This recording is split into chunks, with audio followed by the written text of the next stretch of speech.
కళాకారులకు, కళా అభిమానులకు, కళా పోషకులకు అందరికీ స్వాగతము, సుస్వాగతము.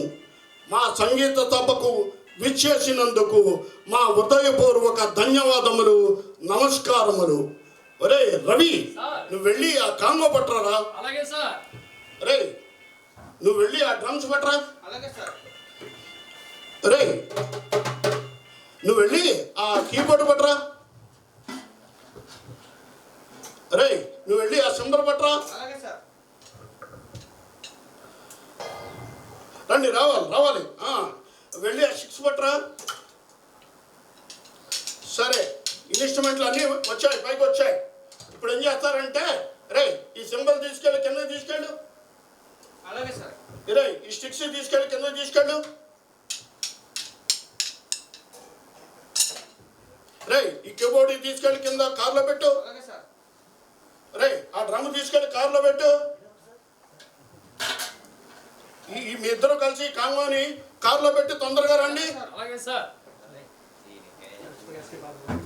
రండి. మీరు చాలా కష్టపడ్డారు రా. సార్ ఇవన్నీ తీసుకొచ్చి పైన పెట్టమన్నారు, మళ్ళీ తీసుకువెళ్ళి కారులో పెట్టమన్నారేంటి సార్? మరి అదే బాబు, అదే స్టోరీ. ఏంటంటే మీకు సంగీతం రాదు, ఈయనకి సంగీతం రాదు, నాకు అంతకుముందే సంగీతం రాదు.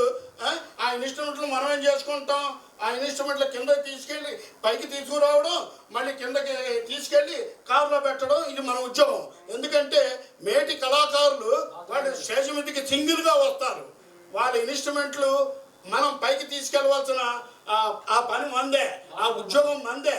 తీసుకెళ్ళి మళ్ళీ కారులో పెట్టాలి, అంతకంటే మనం ఏం చేయలేము. ఆ మేటి సంగీత కళాకారులు వాళ్ళు సంగీతం చేసిన తర్వాత ఈ సంగీత పరికరాలన్నీ కూడా వాళ్ళ కారులో పెట్టాలి. రే పద్మశ్రీ అవార్డు వచ్చిందిరా. మనకు కాదు, ఎస్పి బాలసుబ్రహ్మణ్యం గారికి పద్మశ్రీ అవార్డు వచ్చింది. అర్థమైందా? నువ్వు చాలా కష్టపడ్డావురా. అరే నువ్వు కూడా చాలా కష్టపడ్డావు. మాకు చప్పట్లు కొట్టండి. రే ప్రేక్షకులందరికీ నమస్కారం పెట్టి నువ్వు అటు వెళ్ళిపో, నేను ఇటు వెళ్ళిపోతాను. థ్యాంక్ యూ, నమస్కారం.